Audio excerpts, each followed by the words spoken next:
Hello, everyone, and welcome to the Franchise Show. This is the show where we get under the hat of all things franchising. And it's a live show. Well, it's live if it's 5:15 in the UK on the 21st of April, 2026, or if it's 12:15 in bits of America on the same date, 21st of April 2026. So what do we do on the Franchise Show? Each week we take a new topic and we take a lovely guest. And today is no exception to that. In fact, we have two lovely guests. It's a two for the price of one day today. It's a bog off. I think, is that the one? Yes, that's it. And it's fantastic to have our guests on. Before we introduce our guests, let's tell you what we're going to be talking about today. The subject for today's show is franchise information, but we are going to delve deep a little bit into various different things that you're going to need this information for in your businesses. Particularly one area we're going to look at is when revenues within your franchise business start to dip. Now, from a franchisee or a franchisor's perspective, that's not a good thing. And what do we do? How do we find out? How do we find out ahead of time? What do we do when it's happening? And how do we negate the risks of it happening? And we're going to get into all these lovely things. If you are here, please put up a comment, say hello, get involved in our conversations. You are the producers and the directors of this show. I always say I have a lot written down. Actually, no, I'm not. I've got that written down today, which was my attempt to write down where Joe lives, but I can't read my own writing. So we're going to see how that goes probably in a minute. Those of you familiar with this show will know that each week I try and pronounce where he lives, get it epically wrong, and I'm sure this week won't be any different. So without further ado, let's introduce our lovely guests. We'll start with Neil Newman from Gather. Neil, welcome back to the Franchise Show. Thanks, Harvey. Thanks for having me here. I'm going to be listening intently to Joe. No, you've got to do some talking as well, Neil. Yeah, and I'm just going to reiterate what you said before, which is, I really want to hear from the other people that are tuned in today, because I want to hear what they've got to say as well. This will be interesting. Amazing. Good stuff. And of course, we welcome the legend that is Joe Caruso. Joe, welcome to the Franchise Show for probably the third time. I think you're going to be a regular, I'm sure. So fantastic to have you on the show. Although you won't be commenting, so what are we going to do? Well, it seems like Groundhog Day. I mean, I'm either here or I'm in the audience. So it's like every week without reserve. Except last week I had a conflict. I couldn't make it. So I missed last week. And I haven't played the replay yet. That's all right. That's all right. We'll forgive you there, Joe. Now, Joe, if you are familiar with Joe's comments, he will often put in some fantastic comments that are very valuable and very interesting. But he always starts off with trying to get me to pronounce where he lives, don't you, Joe? So, and you tend to give me a score. And look, as tradition goes, I'm going to live on the show now try and do it whilst looking at your beautiful face. Right. Havre de Grace, Susquehanna River, Chesapeake Bay, Maryland. How's that? Not bad. You did very well on the Havre de Grace, which, for the people who do speak French, Havre de Grace is what should be. But everybody where I live says it like a Beverly Hillbilly. They say it Havre de Grace. And I'm actually not affecting that very much. They say Havre de Grace. You're a little weak on the Susquehanna River. It's Susquehanna. But you know what? You are getting better. I mean, mastering the Havre de Grace is a big deal. So I'm going to give you the best score you've gotten. That's an 8.5. 8.5. Wow. You need to have Joe on the show more often, I think. Absolutely. Well, look, we had to do it right. I weighted it to the Havre de Grace, even though the Susquehanna was weak. Oh, no. As soon as I improve one, I let you down on the others. Sorry about that, Joe. Well, we are going to get into today's subject in a moment. Let's welcome a few people who have joined us already live. We have the lovely Johnny Joseph, who is a Now, I'm trying to remember what he told me, how to describe it. A royalty auditor. Is that right, Johnny? Anyway, I'm sure he'll correct me. But it's lovely to have Johnny with us. He's put hi from a sunny LA at 9:15 a.m. Oh, yes, I need to put that as a time. We're also live at 9:15 a.m. in Los Angeles. So great to have you with us, Johnny. Who else have we got? Johnny's put in a question. We will pop that up as we get into this later on. Oh, we've got the lovely Penny Hopkinson with us. Penny is a regular and a very early supporter of our show. She is a manual expert. She's launched a new platform, Manual AI, and she's got a lovely book, of which it's now tradition for me to show that book and whether I get it the right way around. Is it the right way around today? Yes, it is. Look at that. And if you want to get your franchise manuals the right way round, talk to Penny. I'm very proud of that advert that I created. Anyway, great, of course, to have you with us, Penny. And what's Johnny? Oh, okay. Happy birthday, Joe, for earlier this week. It was your birthday, was it, Joe? Yes, on Saturday. Saturday, the 18th of April. Well, it was my birthday on Sunday, the 19th of April. So there you go. I sent you a happy birthday note in LinkedIn. Well, thank you very much. And now I'm saying a live happy birthday to you, belated. And happy birthday to you, Harvey, live on your own show. Yeah, absolutely. We will get into the topic at birth. Yeah, that's it. Great to have Amelia here from Canada, I believe. Hi from Vancouver. I think that's a beautiful pun on the word Vancouver, so I like that. Great to have you with us. And what did Penny actually put? She put, hello, Harvey, Neil, and Joe, and franchise friends, back from a sunny Suffolk in the nick of time. Well, look, of course, always wonderful to have you with us. Looking forward to hearing everyone's thoughts on the topic today. So let's get into the topic. So I'm going to start with you, Joe. And we've got a fairly broad topic of franchise information, but we're gonna drill down and we're gonna go some various different directions. But I'm going to start with, what information do you think it's important for a franchisee to have at the early stages of looking into a franchise? We're going to start with both franchisees and franchisors.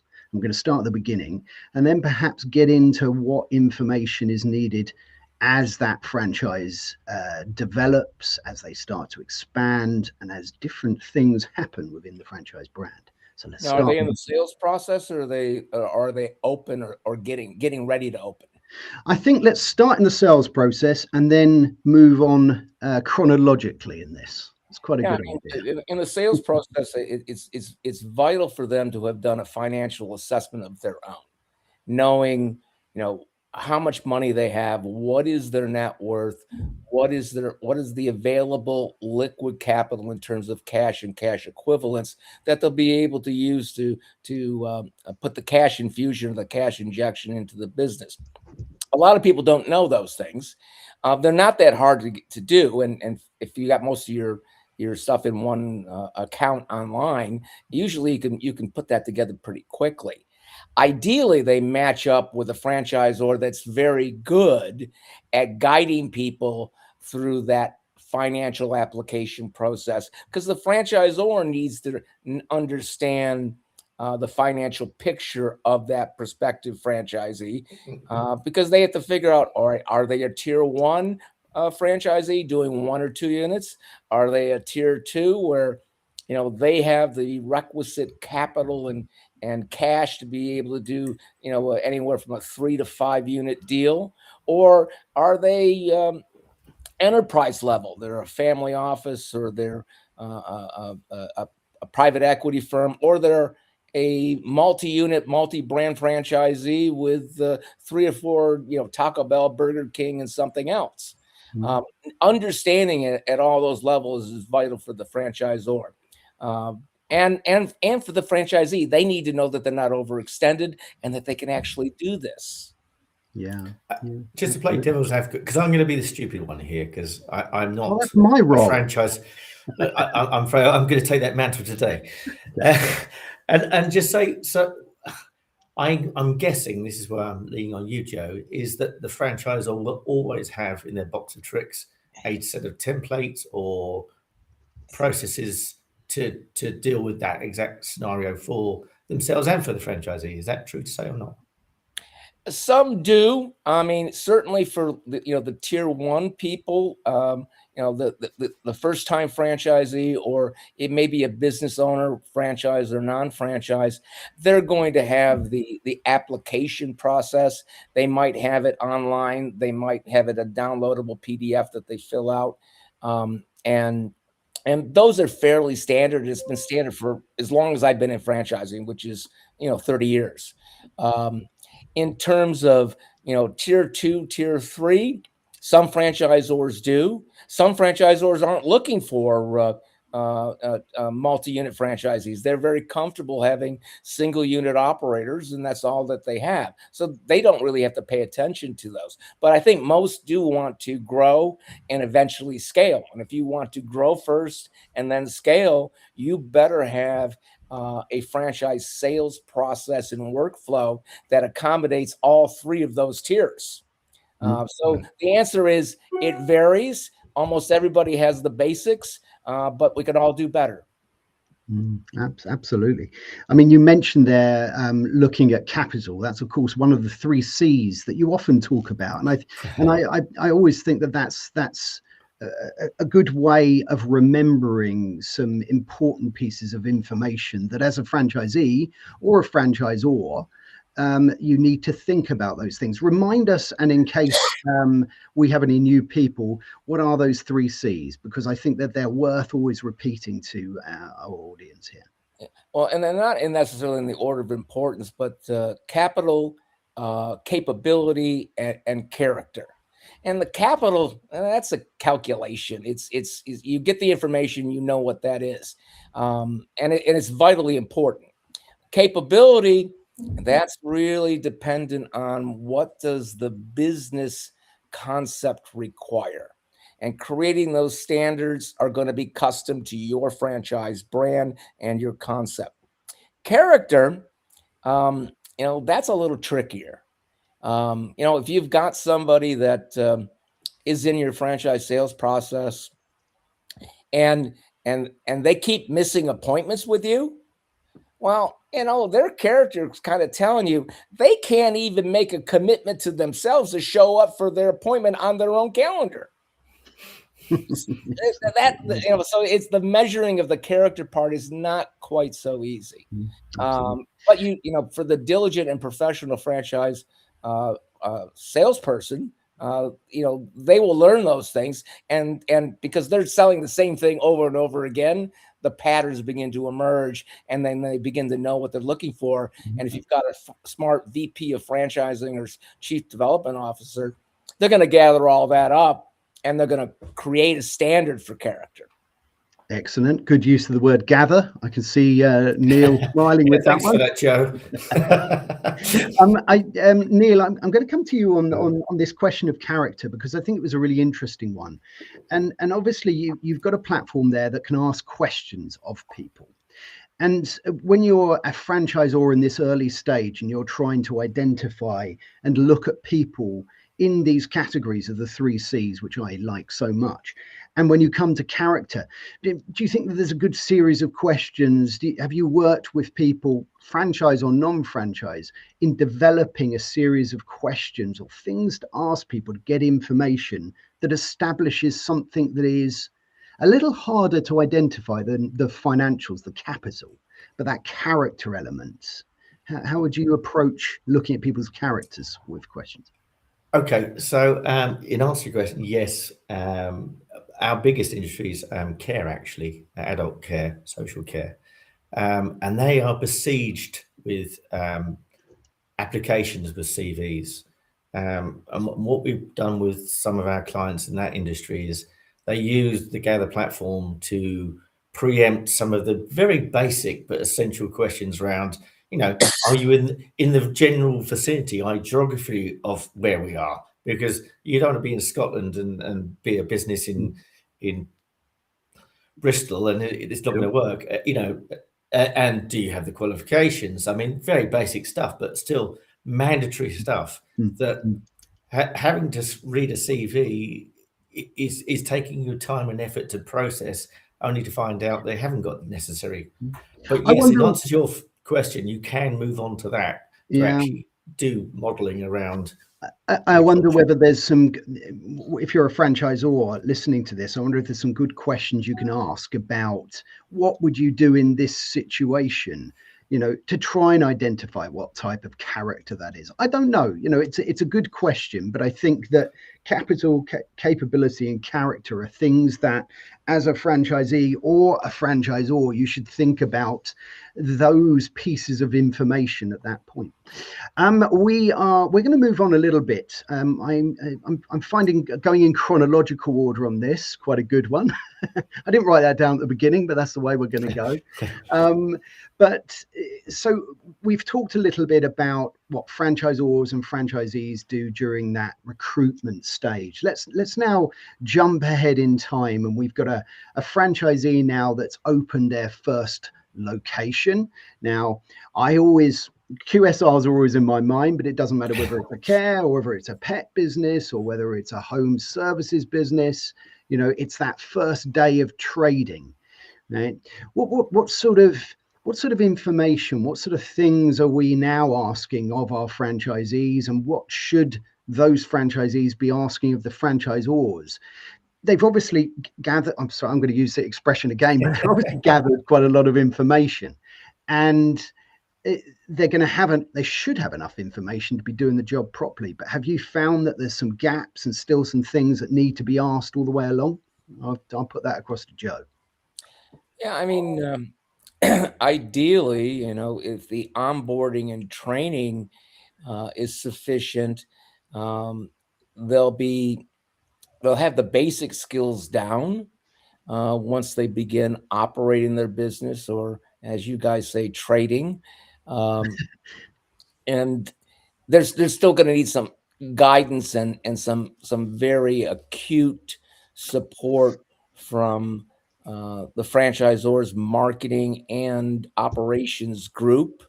The marketing group, they're going to want to make sure people are buying whatever they're selling, and ensuring that local store marketing, if it is food or if it's health related, getting those first clients in.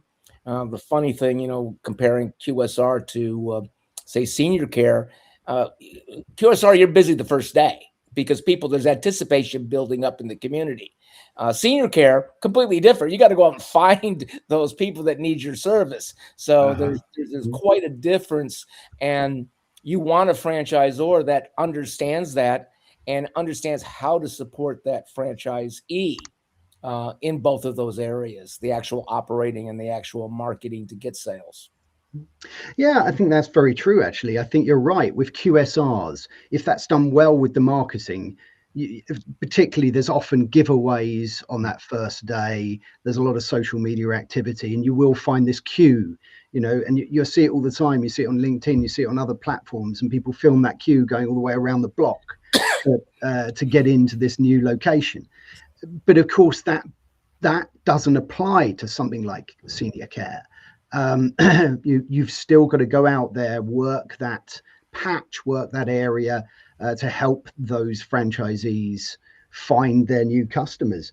What do you make of the difference, Neil, between those in terms of businesses you've worked for? When you've worked for QSR or food type franchises that have demand, and then you've got to work with a business that needs to create that demand for a franchisee. Have you used the platform to help those franchisors create that demand, or does it come in a little bit further along? It comes further along. It's more validating the quality of whatever that is, whether it's a care service or a QSR. You're still providing a service, a product, a solution, whatever it might be. But so many businesses forget about the soft KPIs that surround that business. It's not just about how good is their care. Did they turn up on time is the first one, were they polite? And then if it's a QSR, was the environment clean? Did I get served on time? How was the politeness of the person serving me? they're rude, then I'm not going to go back. So it's more about evaluating how good the delivery is rather than actually promoting. That's definitely marketing, and don't do that together. We've got a few more comments in here. We're gonna go to these comments now. Penny has put belated birthday wishes to myself and Joe. Thank you very much, Penny. Very kind of you. We've got a new person here, Billy Manza Pizza, but interesting. I like that comment, Billy. Can you just put? Yeah, Billy's a friend of mine. Billy Manzo. He is a champion pizzaiolo. He's won championships in Italy, and he just launched a line of Italian-made Neapolitan pizza for the grocery and supermarket channel here in the United States. So, Billy, good to see you. Thanks for chiming in. Great to see you as well. And I love the fact you put interesting. Can you just put also things like fascinating and this is an amazing show? And I'll keep putting those up. That would be very useful. Great to have you, Billy. And hopefully when I'm in America at some point, I'll get to try your lovely pizzas as well. But thanks for being here. As Joe rightly said, if you have just joined us today, this is the Franchise Show. And today we are talking about what information we need when we're looking at franchise businesses. And we're going through this in a strangely logical order for me, but we're starting at the beginning and we're going through our franchise businesses, and we're hopefully towards the end where we'll go to what information you need when you exit. So we'll go right the way through, but we'll see where we get to. Let's have a little look here. We're going to bring that one in the middle. Let's have a look at this comment from Simon, see where this takes us. This is where it will go off my carefully planned schedule. Simon's put franchise information. What do prospective franchisees really care about? What will influence their decision? Franchisee unit level economics and real life validation. Yeah, look, I mean, this is a good one. We were asking what questions should we ask at the beginning. What do you make of these questions, Joe? And in terms of, and I operate mostly from a franchisor's perspective on this stuff. And as a franchisor, you really need to dial in on what your franchise value proposition is, which is quite different than what your consumer value proposition is. You know, why people buy your hamburgers or why they use your service is not the same thing as why someone would want to invest in the business model and operate that business. Of course, the consumer value proposition is within the franchise value proposition. But each of those three tiers, they all have different motivations. So it's important for the franchisor to curate their franchise value proposition to what's important to that single unit operator that, you know, is going to learn the business, they're going to operate it, and as opposed to what is of interest to that 3 to 5 unit multi-unit operator. And then the people in the enterprise level, which is tier 3, they have different objectives, and you have to do a lot of discovery to find out what's important to them. Because first of all, you're selling to usually a group of people in an enterprise level. They mean they've got a CEO, a CDO, a COO. They've got a lot of people there operating that business, and what's important to them, and their CFO, which is like one of the most important ones in that particular group, because for them, it's about asset allocation and capital allocation. Mm-hmm. And if you think of your human resources as valuable parts of your business, and how do you grow that and how do you retain those people? And if I take on a new brand, what's it going to take in terms of capital? What people do I have now that can be elevated to help do that? And then who do we need to recruit for in order to meet the development obligations under a multi-unit development agreement? So it will vary tier to tier. So I don't think if you try to build it and you just say one size fits all, not going to work. Having a really well-defined franchise value proposition and plucking out those things that are important to each of those 3 tiers, and then recognizing the individuals in those 3 tiers and what's important to them, because they tell you. Yeah, absolutely. Neil, what do you make of these tiered kind of suite of questions, I suppose it could be. You know, what you could perhaps do as you need to get a drink of water, Joe. Have a drink. Bless you. Oh, there we go. He's all right. He's all right. But I think that's a really interesting one because, you know, perhaps in America, because it's a bigger economy, you've got more of these multi-level and multi-unit franchisors. But it's really interesting because you can get a series of questions as a franchisor that are suitable for somebody who wants to just open one location, and that's going to be it. And you can get another series of questions that are slightly different, that are extracting a different type of information for the tier 2 and tier 3. What do you make of that, Neil? Well, I mean, I think you said it quite clearly there. I guess you just build these templates, and then you have to, you know, stay on top of those templates to ensure they continually align over time because things change. But I might see, again, I'm not a consultant in this field, but I would have thought that was simplicity itself. Get yourself templates of what you're trying to achieve for tier 1, tier 2, etc. And then you're good to go because you can just share that straight with the franchisee and speed things up. Absolutely. No, I like it. It's a great question. Great comment there, Simon. Very. Let's have a look. Let's welcome Leslie Flowers to the show. She's put, hello, franchise friends from North Carolina. Always fantastic to have Leslie on the show. Big fan of what she does. She does one of these live shows all about the book, Think and Grow Rich. And it's very, very good. So please check it out. It's on a Friday. Let's have a look. Well, we've got a couple of comments, one from Simon and one from Johnny. And we're going to get now a little bit more into what happens now you're in your franchise business. You've been running it a little bit of time.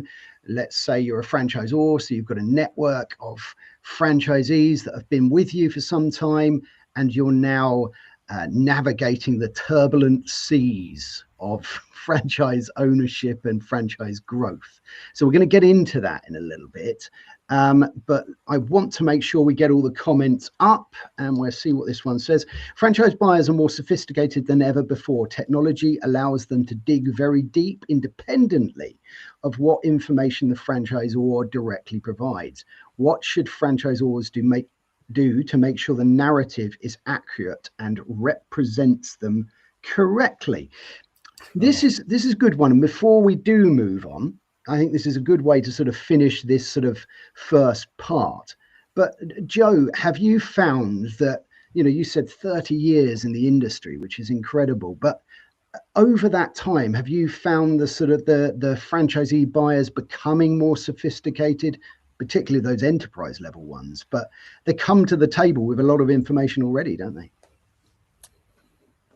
I wouldn't call it sophisticated. I think that franchise buyers, you know, how the information that they is available to people is certainly much greater.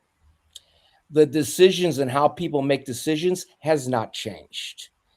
People need to go through a series of mental operations in order for them to give themselves permission to buy a franchise, because they don't need a franchise. Now, if they buy a house, they need insurance because the bank's not going to give them any money to buy the house unless they have insurance.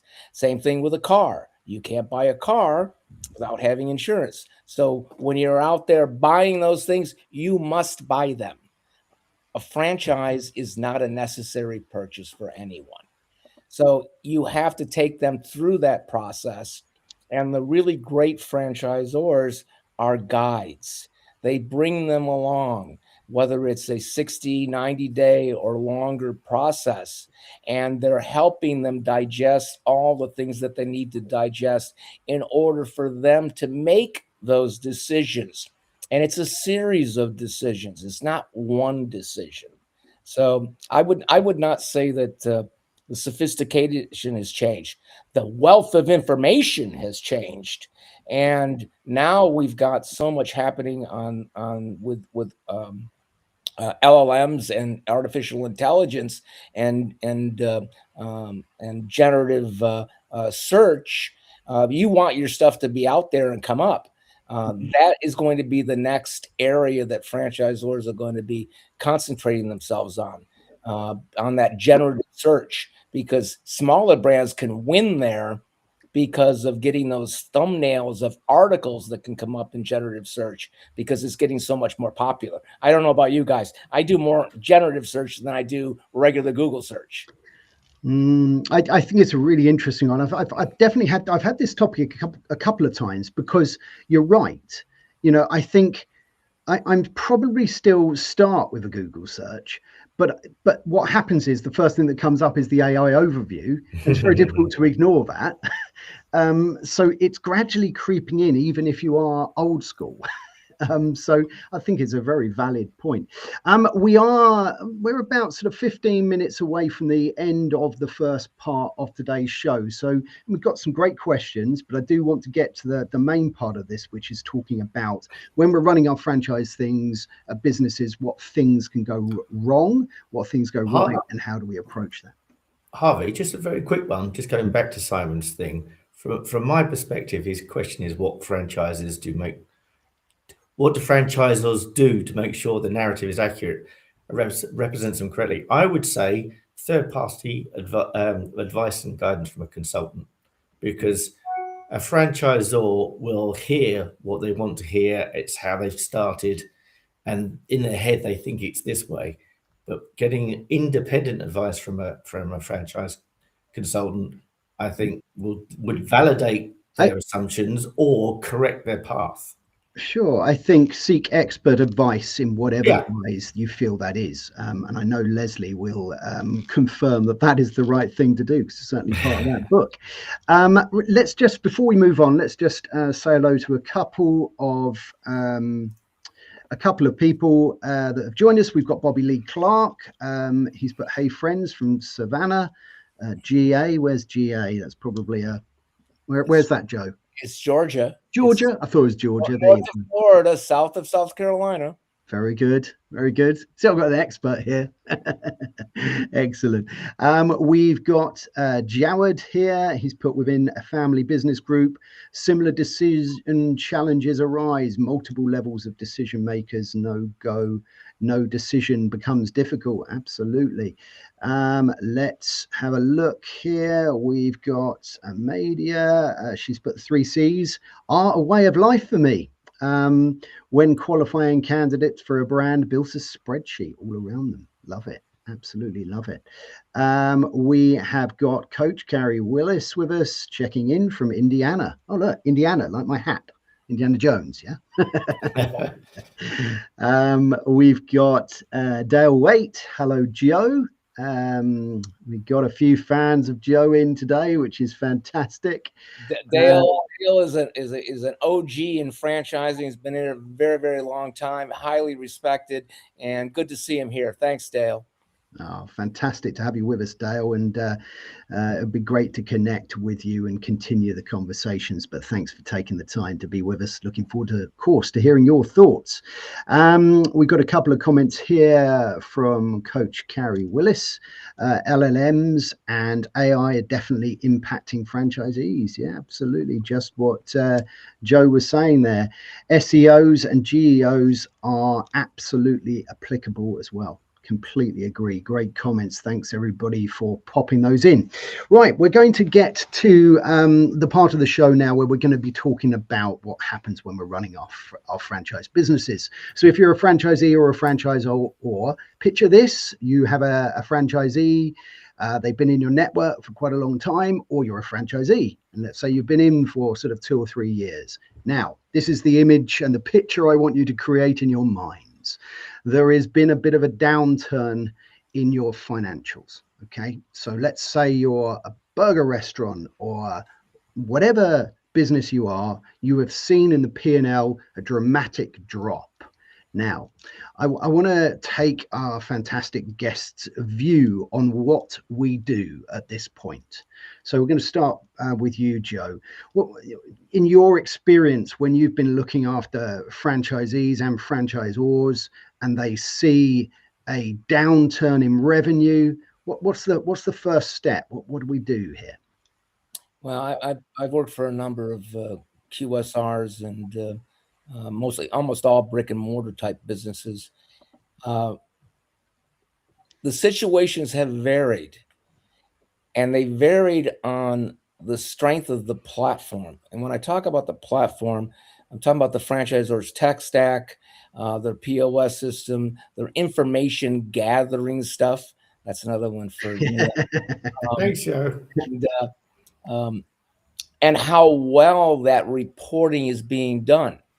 And if you have a difficult sales period and you don't have that, that's when the platform begins to fragment and fracture, because you don't have the information to really diagnose what is going on. Mm. And in systems that have really, really good reporting, you might even get signals before the downturn actually occurs, because you'll see in your product mix, your sales, that there's a trend that's already happening, so you can take action before it becomes such an acute problem that your franchisees are suffering financially for it. So it really depends. Most franchisors have in their franchise agreement a provision that they can require reporting from their franchisees.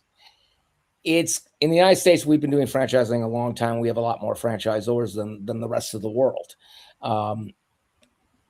And we fail a lot at doing the reporting part. It's the part that gets done last. And if it's last on the list, oftentimes it gets skipped.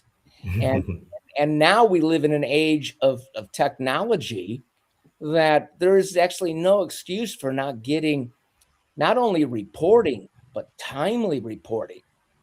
Finding out 3 months from now that sales were bad in April is not very valuable, because now we're not in April anymore. But finding out now that sales are trending down, you can then do something about it. Absolutely. But having that reporting from your franchisees, and it's not a top-down command kind of thing. You're the franchisee, you must report. It's a duty of the franchisor to create the platform to make it easy for the franchisees to report. You have to make it not cumbersome, not difficult. You got to make them want to do it, and you have to give them something in return. And what you give them in return, if you're collecting all that data and you have all these KPI information, you can tell them things like, what are the average pay rates for the other franchisees? Who's doing well? Who's doing really great in food and food cost? All of that kind of stuff. Who did really well with the last promotion and why? You give them information back to them. So now it becomes a two-way conversation about the reporting. Not easy to do. A company that has done really well with it is Popeyes. Popeyes has done a great job in getting reporting compliance in place, and they're giving really great data back to their franchisees. And I call them out because they were like one of the first to really get it and do a nice job with it. Yeah, absolutely. I mean, look, what do you make of this, Neil? Because look, here in the UK, we need to get our franchisors thinking about what information, what questions they need to ask. Joe's made some fantastic points there about trying to identify the problem before it happens. I don't know. I'm just thinking of an example. I don't know why I thought of coffee. Strange that, but I'm thinking of a coffee shop, and I'm thinking about, you put out a question to your customers at this point, right? And you say, are you a local resident? How often do you buy coffee? Can you preempt this downturn, or do you think that these questions should be asked when the downturn happens? What's your thoughts on it, Neil? And how can we negate this? How can we get around it? My thoughts on it are that we should be able to give the customers passively the capability to express themselves easily at no overhead to the franchisees, but with the insight to be able to understand the customer experience. That's the short statement. The question I've got is, outside of financials, what are we monitoring? And that's what I struggle with, is how do you know how a customer experience has been through financials other than downturns? If a downturn happens, well, was it because That again, I come back to the environment wasn't very clean, and that's put customers off. Was it down to the rudeness of the staff? Are they short-handed, and therefore there's huge queues? Typical. I won't say everybody, but typical franchisees do not collect this information, and that's what Gather can help you do: is understand these challenges so you know how to course correct. Yeah, absolutely. I mean, as I say, you don't just want to be looking at when it's happened, how do we sort this out? How do we turn this around? Joe made some fantastic points. Look at how your franchisees that are doing it well and not experiencing that.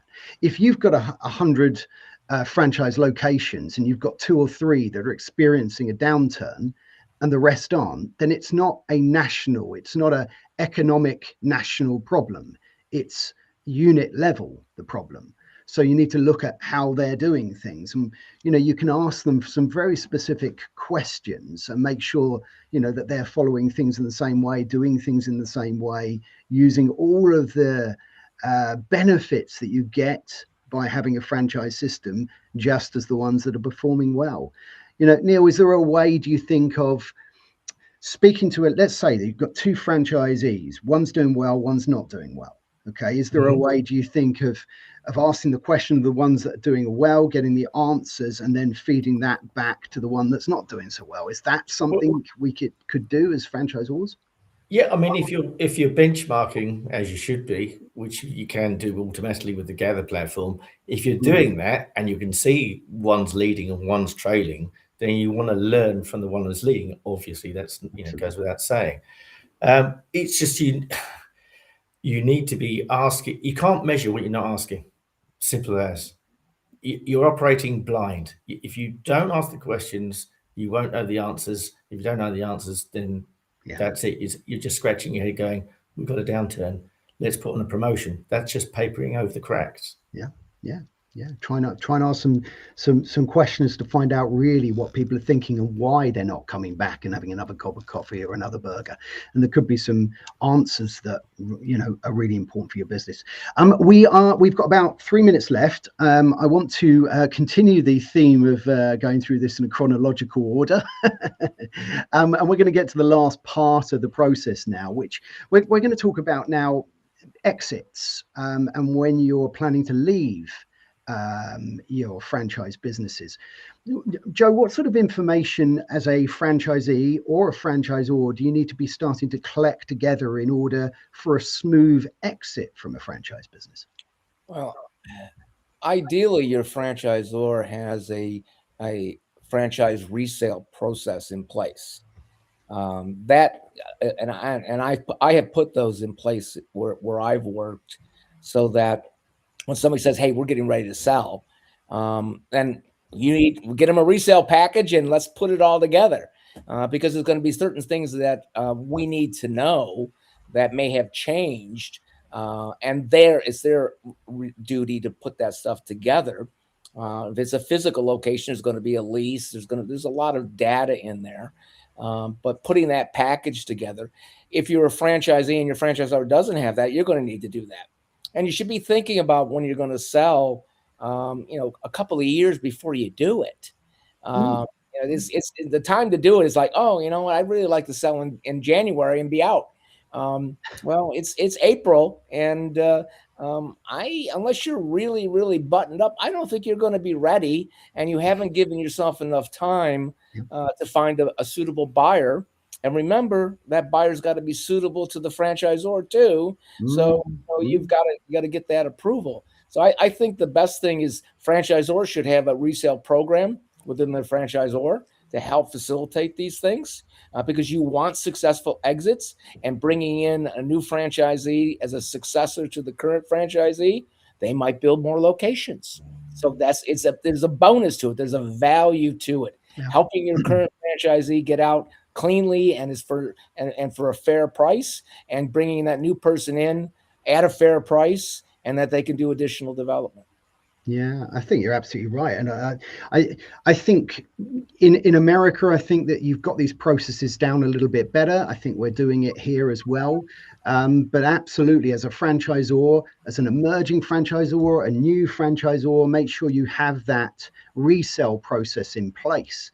Make sure you talk to your franchisees about it, and make sure talk to them about it early, because the information that they're going to need in order to be in that position, right, that needs to come, like Joe said, quite far ahead of time. Talk to them about it at the beginning. What's your strategy? How long do you want to be in the business? Is it the sort of the first 5-year break clause? Are you looking to grow over the next 20 years? Are you looking to grow very fast, sell to private equity? All of those different plans have a very different set of information you're going to need, and a very different direction. So really fascinating stuff. We have come to the end of the first part of. We've got one more question. Let's just double check. Let's just quickly go on to this. We'll go on for a minute or two. We've got a question here from Johnny. He's put, important for franchisors to do a royalty audit before a sale.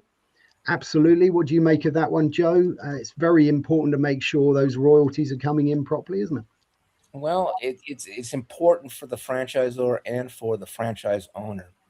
You want to make sure that you are in compliance and in good standing with your franchisor, because if you're not, they're not going to let you sell until you remediate and rehabilitate whatever deficiencies there might be. Mm-hmm. So you need to be in good standing.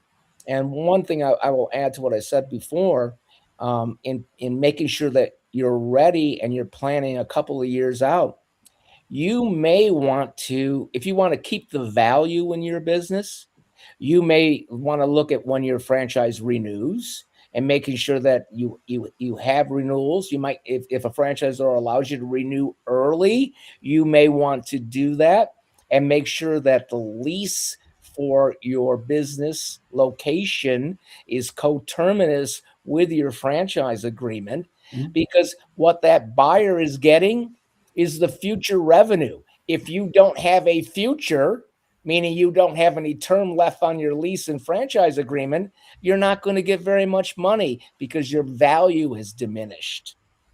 Yeah, absolutely.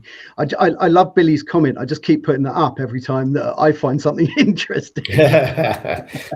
Thanks, Billy. I'm going to use your comment regularly. I might even put it up on future shows. Well, look, we have now come to the end of the first part of today's show. First of all, I'd like to thank everybody who's popped in a comment and been part of our conversation today. It isn't this show without you, so a big thank you to all of you.